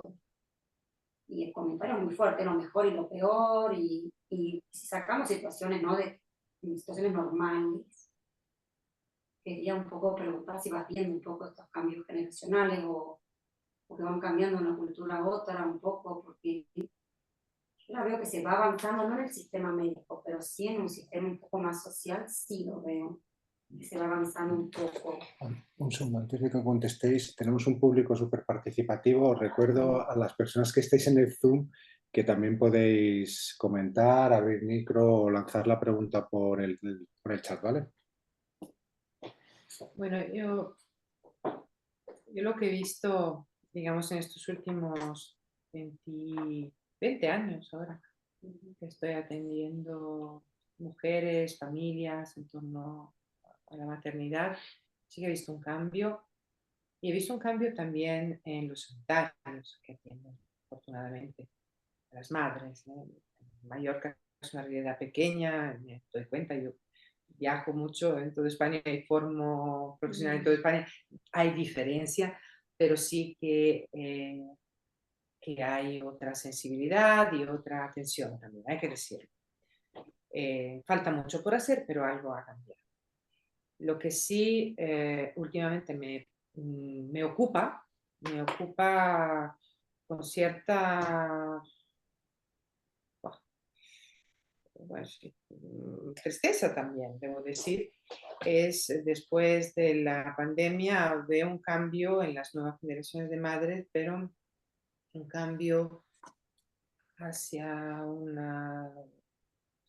sentirse muy perdidas. O sea, creo que con la pandemia y con las redes sociales que están llegando, están aportando muchas voces y muchas experiencias y desde lo más fantástico a lo más horrible, veo mucha confusión y percibo mucho desasosiego también en las jóvenes madres estos últimos 2 o 3 años. Y claro, falta de lectura. La lectura no es solamente enriquecerme con la experiencia de otros o con un conocimiento, sino da un ritmo. La lectura da un ritmo de digestión de lo que estoy recibiendo, ¿no? Y el vídeo da otro ritmo y otro impulso. Y a nivel cerebral sabemos que es muy diferente escuchar un vídeo o ver un vídeo breve sobre una experiencia o leer en papel lo mismo. Y esto es lo que últimamente veo, no sé tú, Berta, como... Rechazo, maternidad, el rechazo a la No, maternidad, más bien no porque sé. están. Bueno, es que esto, no sé. las historias que se han contado en el libro, dudo que haya un vídeo que lo cuente de 1 minuto, porque solamente sé. ¿No? Quisiera aportar, No va a contar esto, no se cuenta, ¿no? Pero se cuentan muchas cosas. quisiera aportar algo, volviendo un poco al tema del dolor, porque se ha tocado por distintos lugares, pero me da la sensación de que realmente lo que sí que abunda es el miedo al dolor, que estamos en una sociedad, no sé si vamos a mejor en ese sentido, no lo creo, paliativa y cada vez más, creo que cada vez más evasiva, ¿no? y más superficial, y que para sostener el dolor intrínseco a la experiencia de vivir, como pueden ser dar a luz, cambios importantes o pérdidas importantes que están dentro del juego de la vida, ¿verdad? Hace falta una cierta fortaleza para sostener el dolor de vivir. Y las personas creo que cada vez somos más débiles en cuanto a ese contacto directo con la vida y sus leyes intrínsecas, su naturaleza. En esto me parece que prestando atención a esto y haciendo una educación, digamos, de desdemonizar, ¿no? De limpiar lo que hay alrededor del dolor, y no te digo cantar virtudes, pero sí reconocer que cuando sentimos el dolor vivo, cuando sentimos ese dolor, estamos recibiendo una información importante en relación a lo que nos pasa y al mundo en el cual vivimos y el entorno con el cual estamos interactuando. El dolor puede estar hablándonos de que estamos faltando a nuestros límites, de que estamos siendo intoxicados, de que hay un traumatismo, de que hay sobrecarga. Y las madres tienen sobrecarga sistemática, por ejemplo. Están intoxicadas por todos lados. Entonces, que duelan y que reconozcan su dolor en realidad es una señal vital. El problema es que no es que las madres no lloran, sino que las madres lloran a escondidas o en silencio, que el dolor está mudo, está cubierto, está oculto, ¿no? Está como travestido. Entonces, desenmascarar el dolor y reconocer que el dolor es una función necesaria. em, y escuchar el dolor vivo. Estoy de acuerdo con la persona que estaba en el público, diferenciando, ¿no? Que no es posible narrar ciertas experiencias. El dolor no tiene palabra. El dolor vivo no tiene palabra. Lo que tiene palabra es lo que está alrededor del dolor, lo que pasó, en los sentires, los pensares, pero el dolor en sí es boca abierta y cuerpo trémulo, no hay más. Que entonces acostumbrarnos a que esa experiencia es válida y podemos sostenerla, aunque no sea aquello a lo que buscamos, ¿verdad? Porque buscamos otro tipo de experiencias, pero forma parte de estar vivos. Entonces creo que en parte desmitificar, ¿no? Lo que hay alrededor, el dolor. Yo creo también que hay una polaridad en la maternidad y al hilo también de lo que tú planteabas. O sea, creo que corren malos tiempos para la maternidad y que desde ahí la maternidad tiene muy mala prensa. Pero hay algo que tiene que ver con un contexto social que no da red, que no da apoyo, porque la maternidad potencialmente es placentera, pertenece a la esfera de la sexualidad. Una mujer puede tener un orgasmo pariendo y puede tener un orgasmo amamantando. ¿Y cuántas conocemos? ¿Y por qué? Porque es muy difícil tener un orgasmo con un foco aquí, 15 residentes, ¿no? Que están pinchando y tener un orgasmo. No puedes. O tener que volver a trabajar y no amamantar. O tener que volver a trabajar, o la sobrecarga de la que habla Faustina, ¿no? Entonces, claro, es que ser madre no es ser madre. Ser madre es estar hasta aquí de cosas, no dormir, no tener tiempo ni para ducharte. Eso no mola. Entonces, la gente joven llega y dice, no renta. Como dicen, no me renta. Pues efectivamente, si lo piensas fríamente, no te renta. Te estás ahorrando muchas cosas y te estás perdiendo algo maravilloso también. Pero a mí me parece que es muy importante poner la responsabilidad en la estructura también. Y esto es una cosa importante, yo creo, también del discurso de Amat García Puig. El relato personal es muy importante y las madres somos personas individuales, pero si no hay un contexto que sostenga, muy difícil maternar. Y bueno, pues tampoco viene mal extinguirnos como especie, tal y como se está poniendo la cosa. Pero vamos mal, en general vamos mal en este sentido, claro.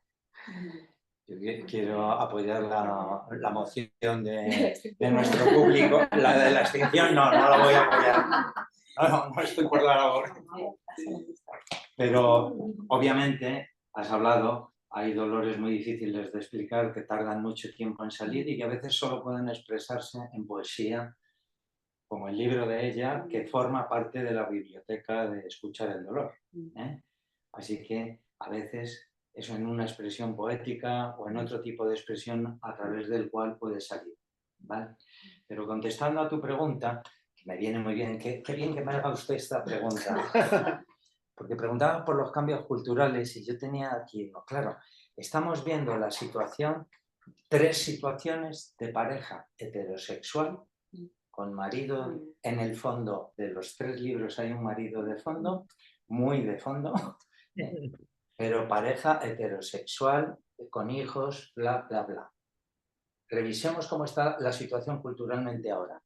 Tenemos parejas heterosexuales, pero hay parejas homoparentales, hay parejas monoparentales, o sea, no parejas. Tenemos situaciones de viudos, viudas como toda la vida. Me gustaría abrir el capítulo, aquí hay situación de hombres que por ahora están silenciadas porque no tengo ninguna literatura registrada y escrita, pero hay hombres que se están encargando de la maternidad o del cuidado. Yo lo veo en muchos maridos, o en algunos maridos de alumnas de formación, que vienen con los bebés, que son los que se encargan de hacer esa tarea de maternaje y que tienen dolores y frustraciones y están hasta aquí como cualquier maternidad, ¿vale? Pero esas son situaciones nuevas culturalmente y que todavía no tienen un fondo, una forma. Ahora, a esas situaciones de encuadre nuevas, súmale las normalizadas, las adopciones, las acogidas, las pérdidas de un hijo o una hija, los procesos de gestación, afectivos, fallidos, efectivos, ¿no? Cuando una persona no puede tener hijos, que hay otra buena literatura, o no quiere tener hijos, y uno de los 2 miembros de la pareja, sea del calibre que sea, quiere y el otro no quiere. Es decir, el abanico de posibilidades que se abre. Familia reconstituida. Familias. Procedimientos de reproducción asistida. Por eso decía, esto abre un vasto campo, es simplemente la puerta para entrar a algo. Así que yo os animo, futuras revistas pueden... Se me ocurría el título de Gestación y Crianza, porque no solo es la gestación, es la crianza. Y los modelos y los encuadres en que se están haciendo culturalmente son muy novedosos, son muy nuevos y no son tan fáciles de lidiar, no estamos tan acostumbrados, ¿no? A mí ya me pilla un poco mayor, yo ya esto lo voy a dejar para los jóvenes, pero me parece que es importante, el cambio cultural y social es muy importante para que no atendamos solo a la maternidad de la pareja heterosexual, no sé qué, sino que hay muchas situaciones y yo creo que mi fe, mi confianza en esto está en que si logramos escuchar el dolor, me da igual la situación, me da igual el contexto, me da igual el encuadre en el que se haya producido, puedo estar ahí. El hecho de poder estar en la escucha del dolor requiere también nuestra paciencia con nosotros mismos, ¿no? Si logro abrirme a la escucha del dolor del otro, de la otra, también escucharé su capacidad de afrontar las crisis y el dolor, porque en su vida no será la primera vez que ha pasado o ha sido atravesada por el dolor. Y si doy suficiente espacio y tiempo, entonces llegará también esta información. Y podré también quizás comprender mejor qué puede ser importante o urgente para esta persona en este momento. Y entonces implicamos el cuerpo o implicamos a la pintura solamente, sin palabras, o a la danza o silencio, ¿no? En algún momento también. Pero claro, se necesita ensanchar este espacio de escucha, ensancharlo también dentro de nosotros mismos como terapeutas. Porque si no voy a tapar. No puedo soportar. Entonces, la técnica, la solución, la pastilla, bueno, esto no, vivimos en una sociedad empastillada. ¿Crees que escuchar el dolor del otro nos toca a nosotros nuestro propio dolor? Sí. Y produce un eco seguramente, ¿no? ahí yo creo que también es importante ver qué hacemos con nuestro propio dolor. ¿Quién escucha nuestro dolor? Como terapeuta, como psicólogo, como psicoterapeuta, ¿quién escucha nuestro dolor para que pueda yo estar con mi dolor, pero no en carne viva, escuchando el dolor del otro? Si no, no puedo escuchar. Cristina, no sé si querías comentar algo. Sí, quizá traer en parte a lo que está contando Gabriela y también lo que ha comentado Enrique, que dentro de estas nuevas familias posibles pueden ir variando las familias. Tenemos una asignatura pendiente, es la discapacidad, ¿verdad? Es antigua como la vida también y que está siempre un poco como omitida, ¿eh? Es una realidad que no nos gusta mirar. Y las madres de niños con discapacidades y los padres, esta mañana mismo he visto 2 padres en el hospital que eran madres, como dices Enrique, empujando sus carros. Primero esto, ¿no? Como de incorporar la discapacidad de nuestros hijos, grandes discapacidades, grandes, pequeñas, diversidades de todo tipo, y en nuestros discursos, como algo que ya tiene que entrar en el mapa, ya, porque ya es hora. Y por una parte esto y por la otra, cuando escucho a Gabriel hablar de la resonancia en el propio dolor, me vienen los acompañamientos que yo hago a madres de niños con discapacidad que en muchos casos han pasado por situaciones parecidas a las mías, en otros mucho más graves, si quieres, que a veces son madres solteras con 0 recursos y están bregando con una discapacidad que las ocupa 16 horas al día y ver que a veces ahí el dolor es tal acumulación, hay tal acumulación de dolor que lo que se genera es patología directamente en la madre. O sea, madres sin recursos, con una sobrecarga, con una soledad a todos los niveles extrema, van a enfermarse. Van a enfermarse primero un poco y luego cada vez más gravemente. Entonces, ahí soluciones no alcanzan. Se puede escuchar, sí, y también no alcanza, no hay como una resonancia muy importante, ¿no? Cuando las situaciones son muy graves. En mi caso, cuando estoy acompañando a una madre de un niño con una discapacidad, estoy en contacto con mi dolor. Es lo que me ayuda. Es lo que me ayuda a hermanarme y es lo que me ayuda a ser solidaria desde un lugar de una cierta humildad también. No dar consejos o soluciones rápidas porque sé que no las hay. Hay que transitar y a veces el dolor ahí se queda, ¿no? Hay que aprender a acompañarse a una misma y al otro en el dolor, sin más.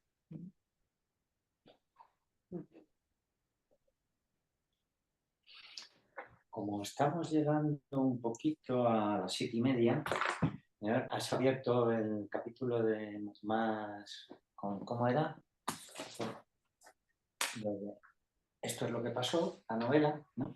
Voy a abrir una que ayer hablando con Gabriela se me vino a la cabeza. En mitad de toda esta lectura me regalan un libro que quiero recomendar también y que no había metido en este paquete. Entonces, poner en la cabeza la piedad de Miguel Ángel, ¿no?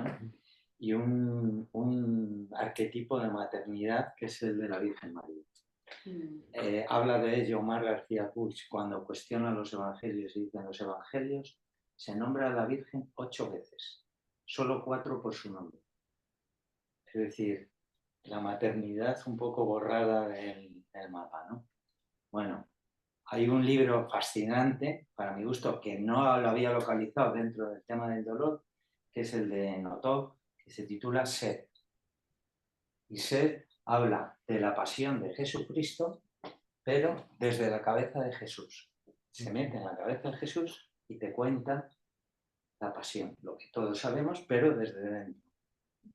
Claro, a mí me fascinó porque es un despliegue un tratado del amor y del sentido común y tal, es fascinante. Y quien habla es el Hijo, es Jesús.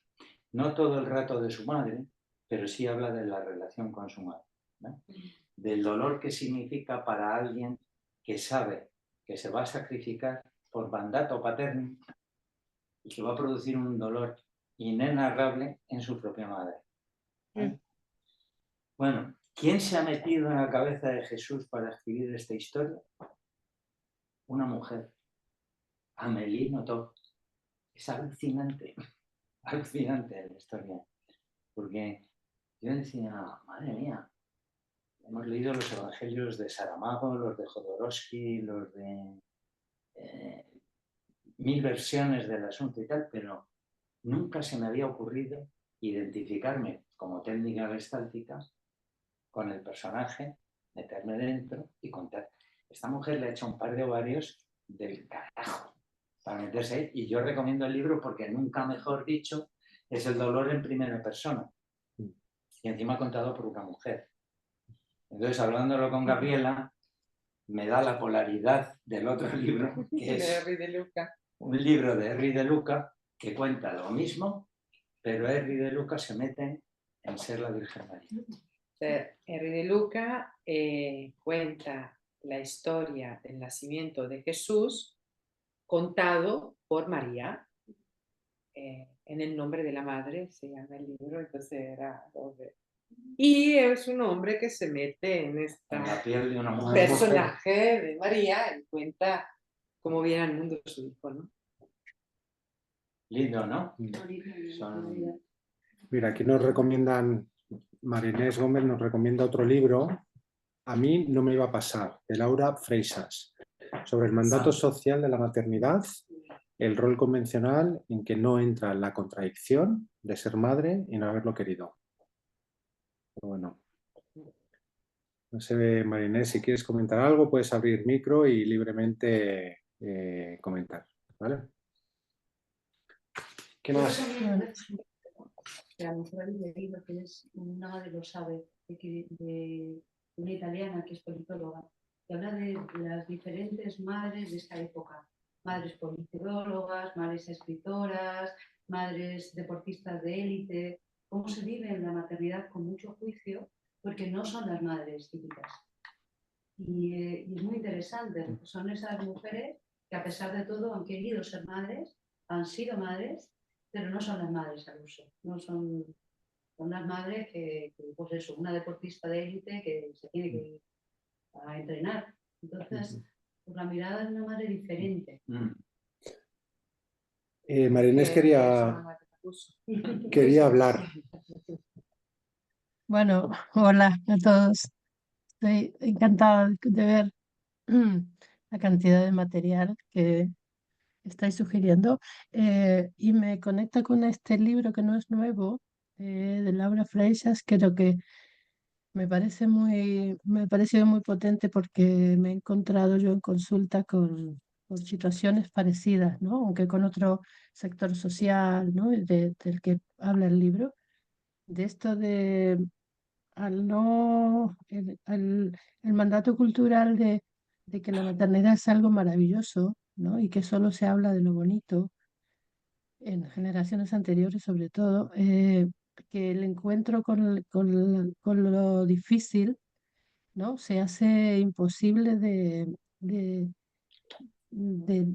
percibir siquiera, ¿no? O sea, con esto, por un lado, esto de yo he encontrado personas, mujeres en consulta que enfadadas con sus madres porque no le habían dicho nunca que esto dolía, que no se dormía, que no, todo lo que implica el esfuerzo, la entrega, el sacrificio, ¿no?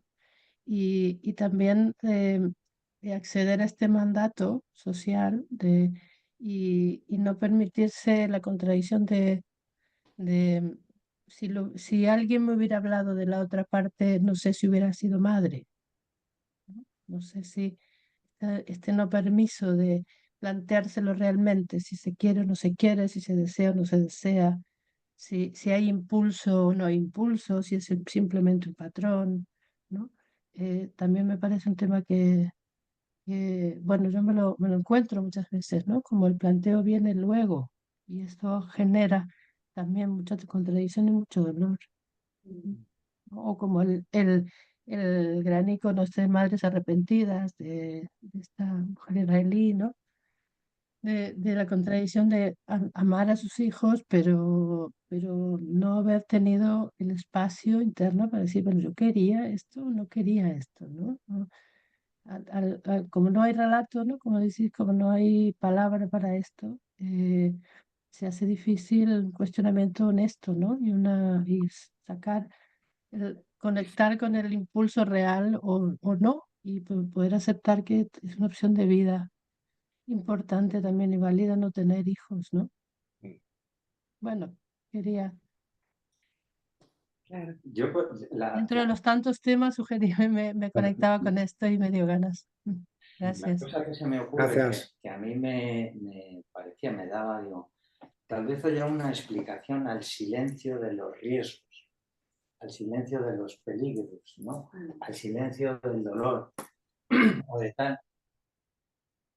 En la crisis de natalidad que tenemos, en la escasez de población, de nacimientos, lo que decíamos de las nuevas generaciones, se asustan y no quieren tener hijos, que tú decías, y se están perdiendo una parte maravillosa del proceso y tal. Yo digo, madre mía, es una discusión médica siempre muy, muy gorda, muy importante. Le decimos a los pacientes cuál es su situación real, les enfrentamos a la realidad de un pronóstico difícil, de un tal, es una reflexión permanente, ¿no? Y sin embargo, nos hemos acostumbrado y hemos naturalizado que firmamos documentos de riesgo para un tratamiento, para una intervención, para cualquier cosa, que nos dicen cualquier barbaridad de lo que nos puede llegar a pasar. Y lo firmamos porque no hay más narices y casi alguna gente ni lo lee. Fumamos cajetillas de tabaco, yo por lo menos, que dicen, mata, te vas a morir, te va a matar, y fumamos. Y toda esa parte la vamos normalizando y no normalizamos asumir el riesgo de vivir. El riesgo de que a veces duele, a veces pasan cosas y eso es la vida. Sin embargo, hemos judicializado, porque eso es una especie de judicialización de la vida, para evitar las denuncias, para evitar que luego me digan, para entrar, y luego firmamos cualquier tipo de barbaridad que nos dicen que nos puede llegar a pasar caso de... Y eso lo damos por normal. Digamos, no podemos hablar de los riesgos. Bueno, claro. Claro, de los riesgos reales. De los riesgos reales. De los riesgos, claro, tener hijos es... Bueno, menos mal que la vida duele. Que nos enteramos de que duele. Porque el problema es cuando no nos enteramos de que duele.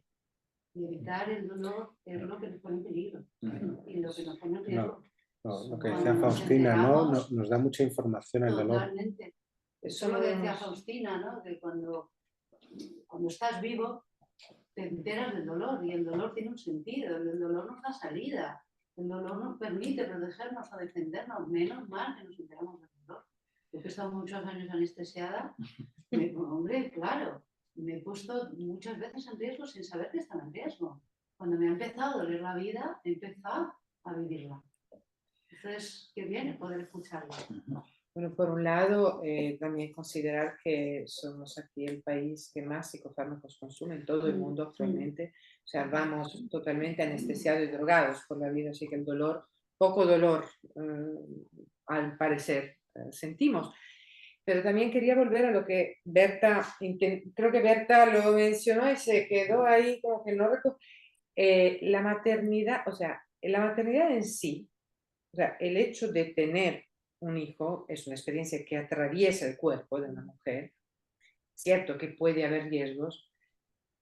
Realmente los riesgos no son muy grandes ni muchos.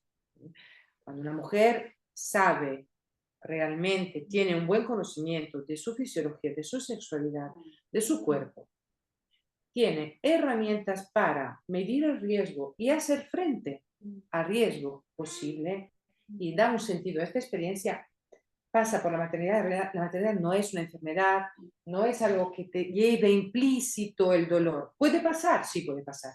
en los casos de estas mujeres de las cuales recibimos estas joyas de libros, sí. Y estamos aquí para hablar del dolor, pero no quisiera que dejar aquí como el mensaje de que la maternidad es una experiencia que lleva implícito el dolor. Y esto lo estábamos hablando en el metro antes. Viajes en metro muy interesantes. Claro, que estamos también un poco a esta No, pero condena. cuéntalo. Pues lo cuento. Cuento que, claro, la condena, ¿no? La condena de que parirás con dolor, ¿no? Entonces, claro, yo cuando era muy desobediente, yo sigo siendo un poco desobediente, pero hace 30 años lo era bastante. Entonces, esto del parirás con dolor, como que a mí no me cuadraba tanto, digo yo. ¿Por qué? Porque si yo, como mujer, puedo ser dos, tengo la posibilidad, no tengo por qué, puedo elegir si quiero ser dos o no, soy dos. Traigo la vida al mundo porque esto me tiene que doler y porque esto me tiene que poder matar. Así, de entrada, no puede ser. Alguien se debe haber equivocado. Consulté a una rabina, ahí montamos unas noches insomnes con astróloga, rabina, psicóloga y la otra no sé qué hacía. Claro, en este pasaje de la Génesis, tercer capítulo, punto 16, donde dice parirás con dolor, se traduce, naturalmente la Biblia está escrita en hebreo antiguo, ¿vale? Se tradujo, es el libro más traducido en todo el mundo, se tradujo al latín primero, ¿no? Con indolore paries filios, dolore, dolor, ¿no? Pero en la palabra que se utiliza en la Biblia, en hebreo, en este caso es etzev. Etzev no es un dolor desgarrador por el cual te vas a morir y te vas a acordar de él toda la vida. No. Etzev es una fatiga, es una fatiga con una recompensa. ¿Sí? Dentro de la Biblia y en hebreo antiguo hay otras palabras, acepciones, ¿no? De dolor. Entonces hay, por ejemplo, hay kehev, que es el dolor físico, dolor físico. Y hay tzahar, que es el dolor y el sufrimiento espiritual, anímico. Entonces, en la Biblia habla de tzahar, la Biblia habla de kehev, pero no en este párrafo donde se habla del parto. Donde se habla del parto, habla de etzev. Etzev es una fatiga, no es un dolor, pero nos lo hemos comido con patatas, porque la Biblia ha sido traducida por eruditos de aquel momento, que eran monjes, ¿no? Muchos hombres religiosos, ¿no? Y ahí se quedó y nos lo hemos creído y Berta decía, ¿se podría parir con placer? Pues claro, y Casilda Rodríguez nos lo cuenta en toda su obra, ¿no? Claro que se puede tener un orgasmo de parto, no es fácil, y además el tipo de intensidad, yo nunca utilizo la palabra dolor con las mujeres embarazadas, utilizo la palabra intensidad. ¿Por qué? Porque el parto es intenso para cada mujer de otra manera, dependiendo de la mujer, de su historia, de su bebé y de las circunstancias en las cuales este nacimiento parto se produce, ¿no? Hay muchos, bueno, ya lo sabemos, hay muchas, ¿no? Condiciones que pueden hacer que el parto sea más o menos intenso, pero claro, no es implícito el dolor al parto y la maternidad, y esto yo quiero dejar claro. Y al hilo de esto, y volviendo a lo estructural, que a mí me parece que es muy importante, lo social, y era una de las cosas que me preocupaba para el encuentro de hoy, ¿no? Que no nos vayamos con la idea de maternidad y dolor como algo también en lo social, ¿no? Y al hilo de los roles que hablábamos antes.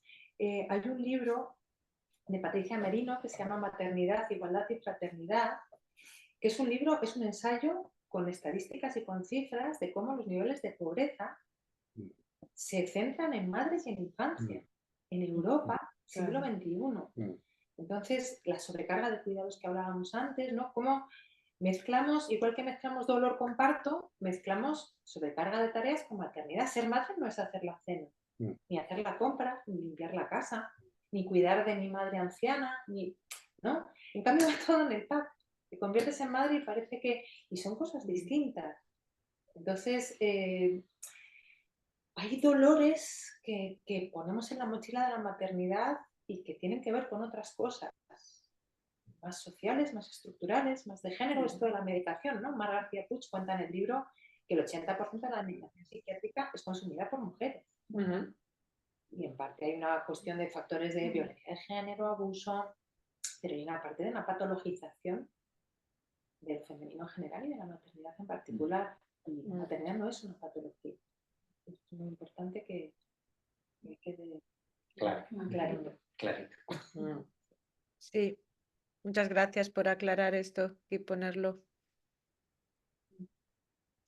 Y a la vez es importantísimo que, bueno, yo me emociona mucho que podamos estar aquí sentadas y sentados hoy en la ETG para hablar de dolor, de maternidad y de terapia también, ¿no? Bueno, no hemos hablado mucho de terapia, pero estamos aquí en este contexto, ¿no? Y la inquietud surgió de ti, Enrique, yo te lo agradezco muchísimo porque, como te decía antes, estos temas, ese tema de maternidad no ha estado muy presente, ¿no? en nuestra área de trabajo, ¿no? Desde la Gestalt, y creo que es maravilloso que pueda empezar a ser así. Y que haya sido el primer tema, el primer monográfico es importante, ¿no?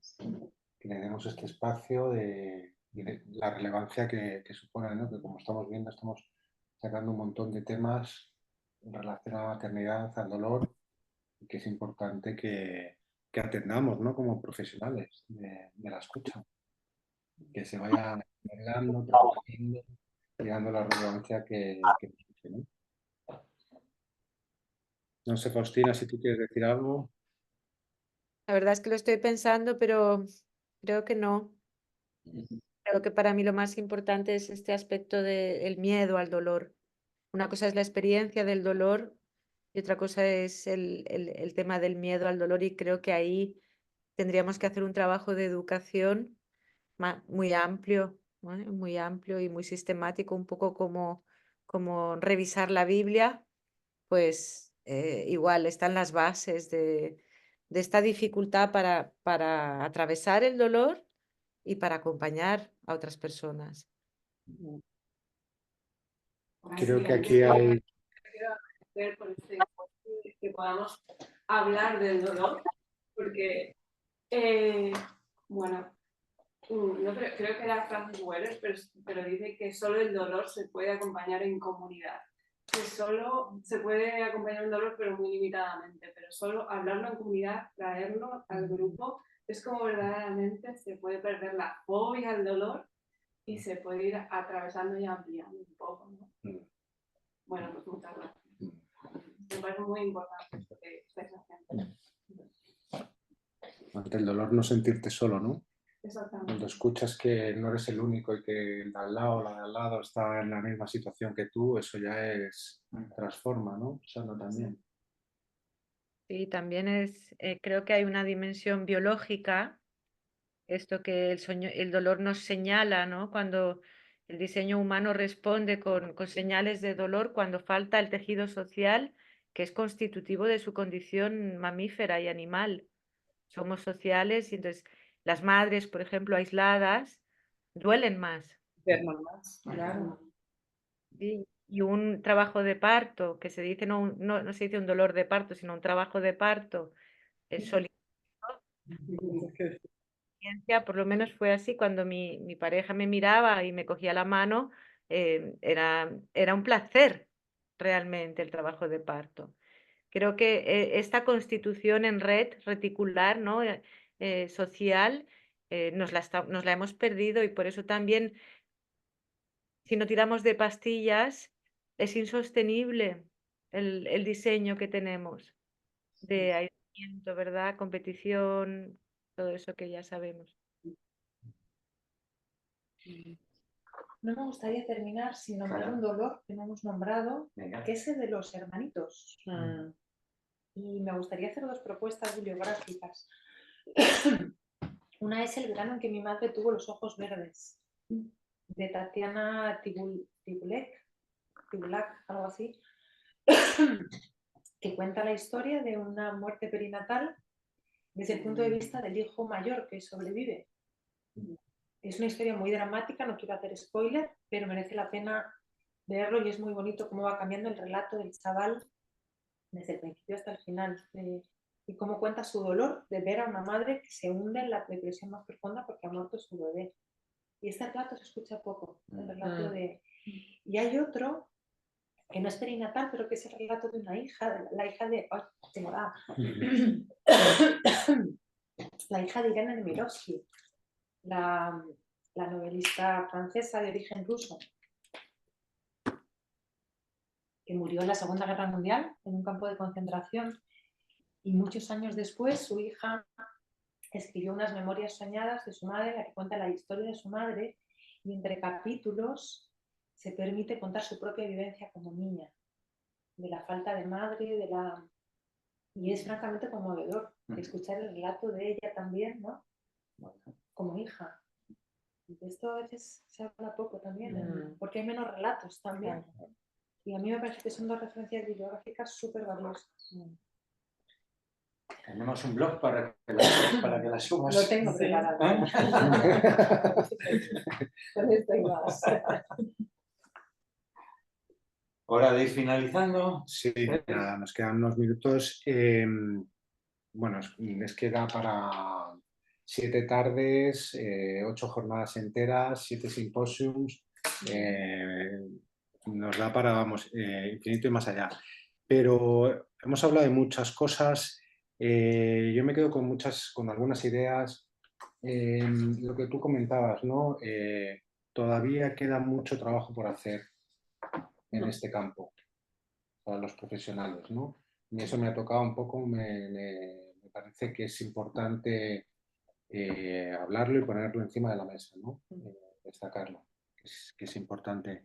La dificultad que tenemos de escucha al dolor, el cambio de las generaciones que está viendo y cómo lo estamos manejando, el miedo al dolor, ¿no? Lo que tú comentabas, Faustina, ¿no? ¿Qué nos está diciendo el dolor?